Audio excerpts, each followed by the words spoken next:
പോരാട്ടമാണ് എന്നുള്ളത് കൊണ്ടാണ് ഈ പോരാട്ടം വിജയിക്കണമെന്ന് നമ്മൾ പറയുന്നത്. അപ്പം അതിന് കണ്ണുണ്ടെങ്കിൽ സർക്കാർ കണ്ണു തുറന്ന് 24 മണിക്കൂറിനകം ഈ പ്രശ്നങ്ങൾക്ക് പരിഹാരം കാണാനുള്ള ആർജവം കാണിക്കണം. അവിടെയാണ് തൊഴിലാളി സർക്കാർ എന്ന് പറയേണ്ടത്. ഈ നഴ്സിംഗ് തൊഴിലാളികളുടെ കാര്യങ്ങൾ മനസ്സിലാക്കിയിട്ട് നിങ്ങൾ അത് അട്ടത്ത് വെച്ചിരിക്കുകയാണ്. റിപ്പോർട്ടുകൾ അട്ടത്ത് വെക്കാനുള്ളതല്ല, റിപ്പോർട്ടുകൾ നടപ്പാക്കാനുള്ളതാണെന്ന് കാണിക്കാനുള്ള ആർജവം സർക്കാർ കാണിക്കണം. അത് നമ്മൾ പ്രതീക്ഷിക്കുന്നു. ഇല്ലെങ്കിൽ ഞാൻ ഉറപ്പിച്ചു പറയുന്നു, ഇവരിത് നടപ്പിലാക്കുന്നെങ്കിൽ ഇത് നടപ്പിലാക്കാനുള്ള സർക്കാർ 3 മാസങ്ങൾക്കുള്ളിൽ കേരളത്തിൽ വരും. അവർ അത് നടപ്പിലാക്കും എന്ന് പറയാൻ ഈ സന്ദർഭം ഞാൻ വിനിയോഗിക്കുകയാണ്. അത് നിങ്ങൾ നടത്തുന്ന സമരം വെറുതെ ആകില്ല, നിങ്ങളുടെ ഈ പോരാട്ടം വെറുതെ ആകില്ല. ഇത് വെറും വീൺവാക്കുമല്ല. അതുകൊണ്ട് ഇത്തരം കാര്യങ്ങളിൽ വ്യക്തമായിട്ട് നിങ്ങളുടെ കാര്യങ്ങൾ, അവകാശങ്ങൾ ഉന്നയിച്ചുകൊണ്ടുള്ള പോരാട്ടങ്ങൾക്ക് കൃത്യമായ പ്രാമുഖ്യം നൽകുന്ന മാനിഫെസ്റ്റോവുമായിട്ട് ആണ് ഞങ്ങൾ സമീപിക്കാൻ പോകുന്ന ജനങ്ങളെ. നിങ്ങളുടെ അവകാശങ്ങളും നിങ്ങൾ ഇവിടെ ചോദിക്കുന്ന നിങ്ങളുടെ ഡിമാൻഡ്സിന് 100% പിന്തുണ തരാൻ തയ്യാറാണെന്ന് ഞാൻ പറയാൻ ആഗ്രഹിക്കുന്നു. ഞങ്ങളുടെ മനസ്സിൽ ഒരു സംശയവുമില്ല, നല്ല ക്ലാരിറ്റി ഉണ്ട്. ആരോഗ്യ മേഖല ഏത് സംസ്ഥാനം ആണെങ്കിലും ആരോഗ്യ മേഖല ഒരു പ്രധാനപ്പെട്ട ഒരു മേഖലയാണ്. ജനങ്ങളുടെ ജീവിതത്തിന് എഫക്റ്റ് ചെയ്യുന്ന ഒരു മേഖലയാണ്. ആ മേഖലയിൽ ഏറ്റവും പ്രധാനപ്പെട്ട ഒരു ഫാക്ടർ അല്ലെങ്കിൽ ഒരു ആക്ടർ ആണ് നമ്മൾ നഴ്സുമാർ. അപ്പോൾ ലോകത്തിലെ എല്ലാ രാജ്യങ്ങളും നമ്മളെ നഴ്സസ്മാരെ ബഹുമാനിക്കുമ്പോൾ എന്തുകൊണ്ട് നമ്മുടെ നാട്ടിലത് നടക്കുന്നില്ല? അത് ചോദിക്കേണ്ട ഒരു ചോദ്യമല്ലേ? ഞാൻ ഇന്ന് ബഹുമാനപ്പെട്ട മുഖ്യമന്ത്രിയോടും നാടിൻ്റെ ആരോഗ്യമന്ത്രിയോട് ചോദിക്കാൻ ആഗ്രഹിക്കുന്നത് ഇതാണ്: എന്തുകൊണ്ട് നമ്മളെ നഴ്സസ്മാരെ നിങ്ങൾ ബഹുമാനിക്കുന്നില്ല? ജാസ്മിനും പറഞ്ഞു, കോൺഗ്രസിൻ്റെ മുതിർന്ന നേതാവ് KC വേണുഗോപാൽജിയും പറഞ്ഞു, 8 കൊല്ലമായി ശമ്പളം മാറ്റിയിട്ടില്ല, ശമ്പളം വർദ്ധിച്ചിട്ടില്ല. അത് എന്തുകൊണ്ട്? ഇപ്പോഴത്തെ സർക്കാർ കഴിഞ്ഞ 10 കൊല്ലം, ഞാൻ ഇത് ഒരു ഫാക്റ്റായിട്ട് പറയുന്നു, 22 ലക്ഷം കോടി ചെലവാക്കിയിട്ടുണ്ട്. പിന്നെ എന്തുകൊണ്ട് നഴ്സസിന്റെ ശമ്പളം വർദ്ധിക്കുന്നില്ല? എന്തുകൊണ്ട് ഈ സ്ഥിതിയിൽ കൊണ്ടുവയ്ക്കുന്നു? നമ്മുടെ നഴ്സസിനെ ഇങ്ങനെ സമരം ചെയ്യിപ്പിക്കുമ്പോൾ എല്ലാം ശരിയാവുമെന്ന് വാഗ്ദാനം കൊടുത്ത സർക്കാർ ഒന്നും ശരിയായി എന്നല്ല സമ്മതിക്കുന്നത്.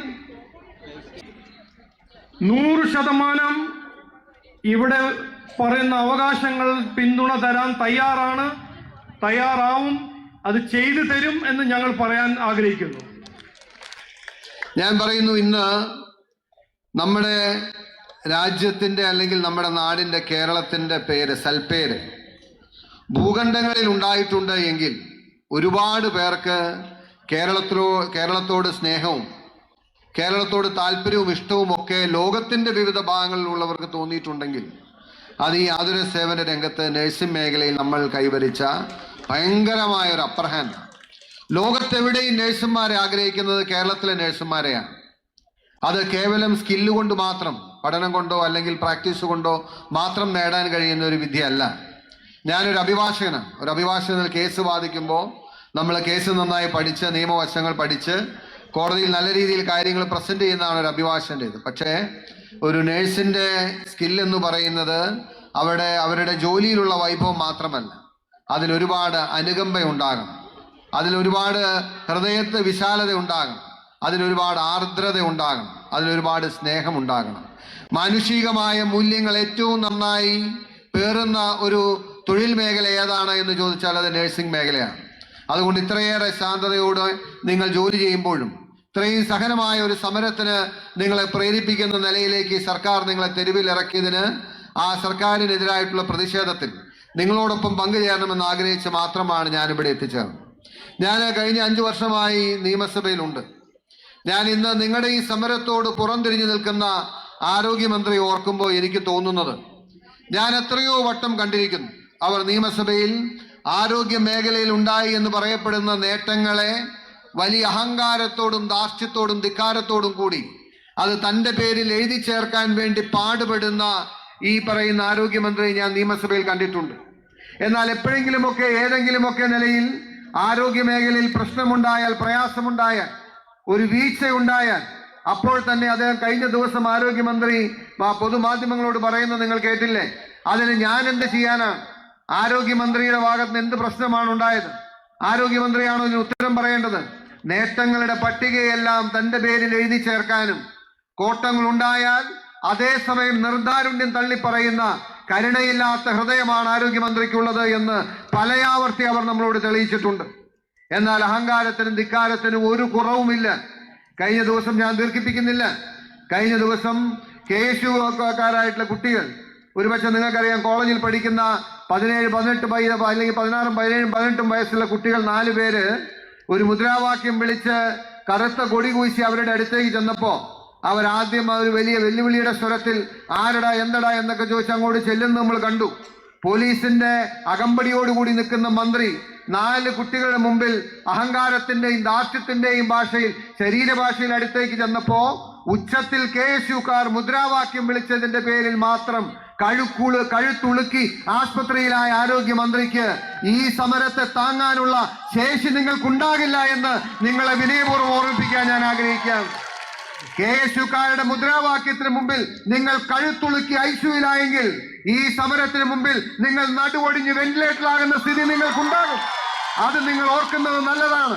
അന്നേരം നിങ്ങളെ സംരക്ഷിക്കാൻ പിണറായി വിജയൻ ഉണ്ടാകില്ല. ഇത് ആരോഗ്യ മേഖലയിൽ ഉത്തരവാദിത്വമുള്ള ഒരു മന്ത്രിയാണെങ്കിൽ അവർക്കാണ് ഉറക്കം നഷ്ടപ്പെടേണ്ടത്. ആയിരക്കണക്കിന്, 10,000-കണക്കിന്, ലക്ഷക്കണക്കിന് രോഗികൾ അല്ലെങ്കിൽ കിടപ്പ് രോഗികളായിരിക്കും, അല്ലെങ്കിൽ ആശുപത്രി കിടക്കയിലായിരിക്കുമ്പോ അവരെ ശുശ്രൂഷിക്കേണ്ടവർ ആയിരക്കണക്കിന്, 10,000-കണക്കിന് നഴ്സുമാർ ഇന്ന് തെരുവിൽ സമരം ചെയ്യുമ്പോ അതിനെ ലാഘവത്തോട് കാണുന്ന ഒരു ആരോഗ്യമന്ത്രി ഈ നാടിന് അപമാനമാണ് എന്ന് പ്രഖ്യാപിക്കാൻ ഈ വേദി ഞാൻ ഉപയോഗിക്കുകയാണ്. ഈ മാനവീയം വീഥി കഴിഞ്ഞ വർഷമാണ് സർക്കാരും കോർപ്പറേഷനും നവീകരിച്ചത്. പണ്ടൊക്കെ വലിയ സമരങ്ങളും വലിയ സഹന പോരാട്ടങ്ങളും കണ്ടിട്ടുള്ള ഈ മാനവീയം വീഥി ഈ കഴിഞ്ഞ 1 വർഷമായി നമ്മളെല്ലാവരും അറിയുന്നത് ഒരു എൻജോയ്മെൻറ്റിൻ്റെ സ്ഥലവും അതോടൊപ്പം തന്നെ റിക്രിയേഷൻ്റെ സ്ഥലവും, ഈ അടുത്ത കാലത്ത് ഞാനൊരു വീഡിയോ കണ്ടു തല്ലുകൂടുന്ന സ്ഥലമായിരുന്നു കാണുന്നത്. പക്ഷെ അതിന് ഒരു മാറ്റം ഉണ്ടാകാൻ പോവുകയാണ്. നേരത്തെ നിങ്ങൾ പറഞ്ഞതുപോലെ തന്നെ ഒരു മുല്ലപ്പൂ വിപ്ലവമായി, ഒരു മുല്ലപ്പൂ വസന്തമായി നിങ്ങളെല്ലാവരും അണിയുന്ന ഈ സമരം ഇന്ന് ഒരുപക്ഷെ മാനവീയം വീഥി ഈ റെനോവേഷൻ കണ്ടതിന് ശേഷം കണ്ടിട്ടുള്ള ഏറ്റവും മികച്ച സമരം സംഘടിപ്പിച്ച UNA-യിലെ എല്ലാ സഹപ്രവർത്തകർക്കും ആദ്യമേ തന്നെ എല്ലാ സമരാഭിവാദ്യങ്ങളും ഞാൻ നേരുകയാണ്. ഞാൻ കൂടുതൽ കാര്യം ഒന്നും പറയുന്നില്ല. ഇന്ന് ഇന്ത്യയിൽ തന്നെ ഏറ്റവും ഇൻവെസ്റ്റ്മെന്റ് വരുന്ന, ഏറ്റവും പണം കൊയ്യുന്ന മേഖല ഏതാണെന്ന് ചോദിച്ചാൽ അതൊരൊറ്റ ഉത്തരം മാത്രമേ ഉള്ളൂ: ആരോഗ്യ മേഖല. ഇവിടെ അമേരിക്കയിലെയും സിംഗപ്പൂരിലെയും ജപ്പാനിലെയും വലിയ ഫണ്ടുകൾ, പ്രൈവറ്റ് ഇക്വിറ്റി ഫണ്ടുകൾ, പെൻഷൻ ഫണ്ടുകൾ അടക്കം കേരളത്തിലെയും ഇന്ത്യയിലെയും ഹോസ്പിറ്റലുകളെ നമ്മളൊക്കെ ചിന്തിക്കുന്നതിനപ്പുറമുള്ള പൂജ്യങ്ങളുള്ള കോടികൾ ചേർത്ത് 50%, 60% ഒക്കെ വാങ്ങിക്കുമ്പോൾ കേരളത്തിലെ തന്നെ പ്രൈവറ്റ് ആശുപത്രി രംഗം ഈ പറഞ്ഞ വൻകിട ഭീമന്മാർ കൈയിറക്കി വെക്കുന്ന അവസ്ഥയിലേക്ക് എത്തുമ്പോൾ ഒരു കാര്യം വ്യക്തമാണ്: ആഗോള ഭീമന്മാർ, ഞാൻ അവർക്ക് എതിരല്ല, നമ്മളും എതിരല്ല, ഈ കേരളത്തിലെ ആരോഗ്യ മേഖലയിൽ നിക്ഷേപം നടത്തണമെങ്കിൽ അത് വലിയ ലാഭമുള്ള ഒരു സെക്ടറാണെന്നുള്ള പൂർണ്ണ വിശ്വാസമുള്ളത് കൊണ്ടാണ്.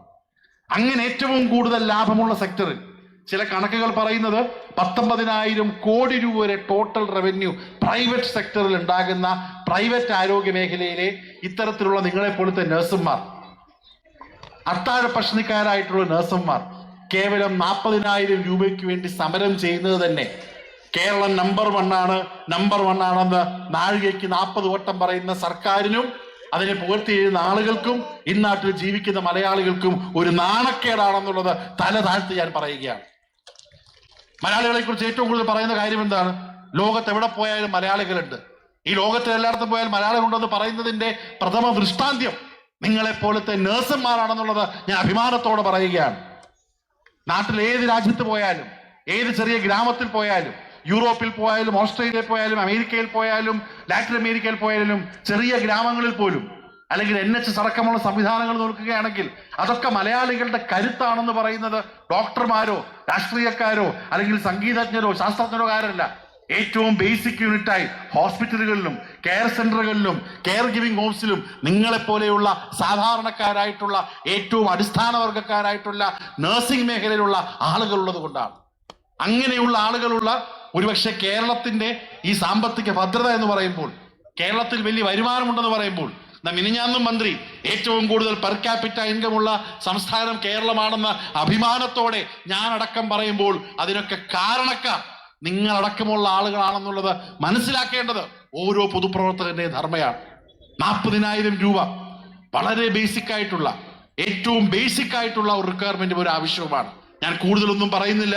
വീതിയുടെ ഹൃദയം കൈയടക്കി ഈ മാനവീയ വീതിയിൽ നിന്നുകൊണ്ട് ഇന്ന് കേരളത്തിലെ ആളുകൾക്ക് എന്താണ് അതിജീവനം, എന്താണ് ഈ നാട്ടിലെ ആവശ്യം എന്ന് മനസ്സിലാക്കിയ നിങ്ങൾ ഓരോ ആളുകൾക്കും അഭിവാദ്യങ്ങൾ നേർന്നുകൊണ്ട്, സമര അഭിവാദ്യങ്ങൾ നേർന്നുകൊണ്ട് എന്റെ വാക്കുകൾ ഉപസംഹരിക്കുന്നു. എല്ലാ നന്മകൾ നേരുന്നു. ജയ് ഹിന്ദ്.